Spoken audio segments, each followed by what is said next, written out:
نعنات بك نشهر صدقا وفاك بكر نعنات بك نشهر صدقا وفاك بكر علماء دیوبند علماء دیوبند হ্যাঁ, আপনি এদিকে আসেন, একটু আগে আসেন। আপনি বলেন আপনি কেন ছেড়ে দিয়েছেন এবং আপনি এই পথে কেন আবার ফিরে আসতেছেন? ছেড়ে দিচ্ছি যে আমি আসলে বুঝতে পারছি যে এই জিনিসটা ভুল, কারণ এখানে না যাবো কিন্তু আমার এরকম যে হবে আমি কখনো বুঝতে পারিনি। কারণ তারা এমন বিদ্যার্থীর মধ্যে আমার ফেলাইছে যে তারা অনেক ধরনের হাদিস দেখাইছে, কিন্তু তাদের আরবির থেকে তাদের বাংলা অনেক ডিফারেন্স। এই জিনিসটা দেখা যাচ্ছে আপনাদের এখানে যে সম্পূর্ণ বাস্তব সব ধরনের হাদিস আপনারা দেখাইছেন, দেখানোর পর আমার জিনিসটা তখনই ভুল হচ্ছে যে আসলে আমি ভুল করতেছি। অথবা আমার পাশে যে কজন ভাই ছিল তারাও সংসদের মধ্যে আছে। আপনি এই যে আমাদের এখানে আসছেন, এরপরে তারা শোনার পরে আপনার সাথে তারা কি আচরণ করেছে? তারা আচরণ করছে যে আহলে হাদিসের কিছু লোক আছে মসজিদে, আমার অজান্তে সেটা আমার সামনে বলে নাই। তারা একজন এসে বলছে যে ভাই আমি অজান্তে আপনার গালা দিচ্ছি, আমার মাফ করে দেন, কারণ আপনি আমার যেহেতু সঠিক জিনিসটা বুঝতে পারি আমার একটু তাড়াতাড়ি নিয়ে যান, তখন নামাজের বিষয়ে আমিও সঠিক কথা আসতে। এবং এরকম কয়জন আপনার সাথে কথা বলেছে যারা এরকম আহলে হাদিস থেকে হানাফি হতে চায়, সহিহ সুন্নাহ জানতে চায়? তারা সহিহ সুন্নাহ তারা বলতে এখন একজন 3 বছর সে এই আহলে হাদিসে ছিল, তারা সে আসতেছে। আর একজন হচ্ছে নাম বাপ্পি, সে 1 বছর ধরে সে অলরেডি আমার সংগঠন চলে এসেছে, সঠিক লাইনে চলে এসেছে। আর আমি তো নিজে আইছি, সে তো আমি বলছি। জি হ্যাঁ। আর এরপরে আপনার সাথে তারা কি আচরণ করলো? আচরণ হয়েছে যে তারা অজান্তে আমার মুখ খারাপ করেছে, যে এরা নিয়ে গেছে, কারণ হয়তো মোরা এরা তদন্ত করে নিয়ে গেছে, এই ধরনের অনেক ধরনের বিগত কথাবার্তা সে আমার অজান্তে বলেছে। তো সে আমার এসে অত ভাঙায় না বলে সে বলেছে যে আপনাদের ভাই আমি মুখ খারাপ করছি, তার জন্য আপনাদের আমি মাফ করি। এবং তারা রেফারেন্সের বদলে দ্বিতীয় কথা তারা এমন বলেছে, ডাইরেক্ট নবীর এসে বলছে যে নবী মানুষ, তার সাথে তার ভুল হতেই পারে।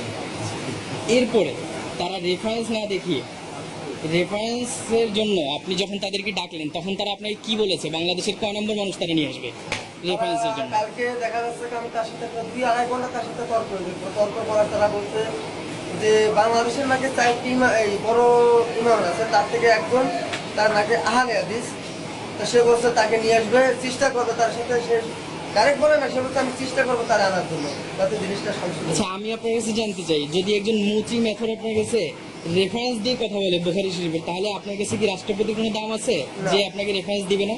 রাষ্ট্রপতিকে আমার প্রধানমন্ত্রী যদি সে বলে তার দাম না, যদি আমার রেফারেন্স সঠিকভাবে জানতে পারি।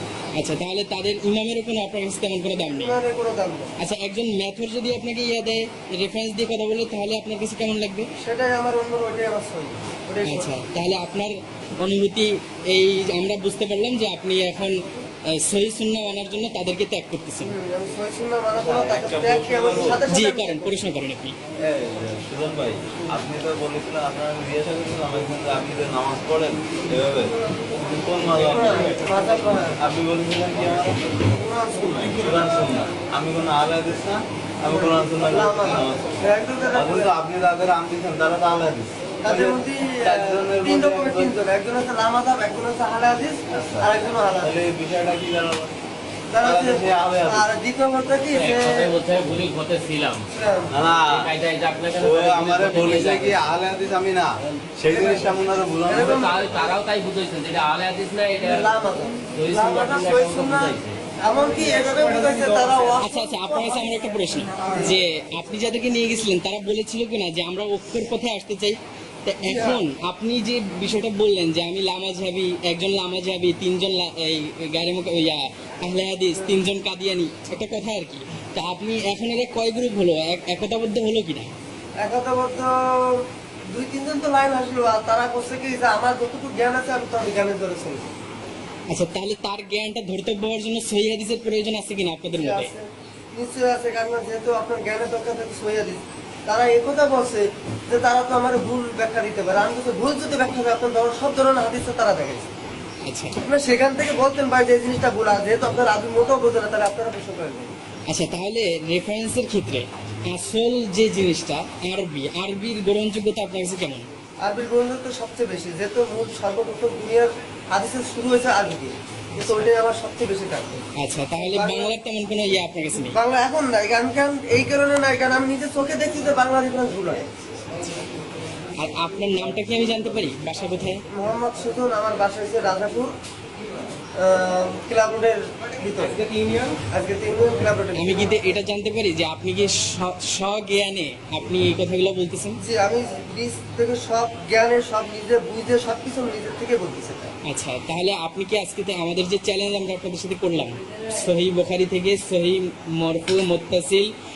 মরফু মুত্তাসিল গায়রে মুআরিজ এরকম একটা হাদিস পেশ করবেন বুকের উপরে হাত বাঁধার, আপনি কি সেই চ্যালেঞ্জ গ্রহণ করলেন তাদের পক্ষ হয়ে? তাদের পক্ষে আমি চ্যালেঞ্জ করিনি। মানে মোটামুটি তাদের কাছে পৌঁছে দেওয়ার জন্য চ্যালেঞ্জটা আমাদের পক্ষ থেকে, এটা কি গ্রহণ করলেন? তাদের পক্ষ হইতে আপনার যত জিনিস আপনার সহি জিনিস তাদের আমি চ্যালেঞ্জ করলাম, নিজে চ্যালেঞ্জ করলেন। চ্যালেঞ্জ করলাম। আচ্ছা, জাযাকুমুল্লাহ, আপনাকে আপনি এত সুন্দর সাক্ষাৎকার দেওয়ার জন্য শুকরিয়া। ধন্যবাদ জানাই। না, এখন যে বুঝ পারছেন এটাই আলহামদুলিল্লাহ আমরা সবাই খুশি।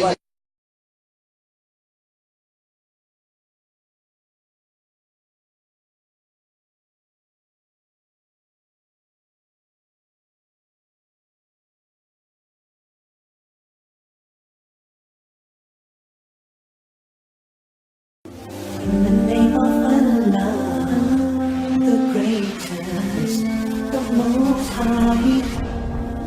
Allah Azza wa Jalla, you are my only one true love.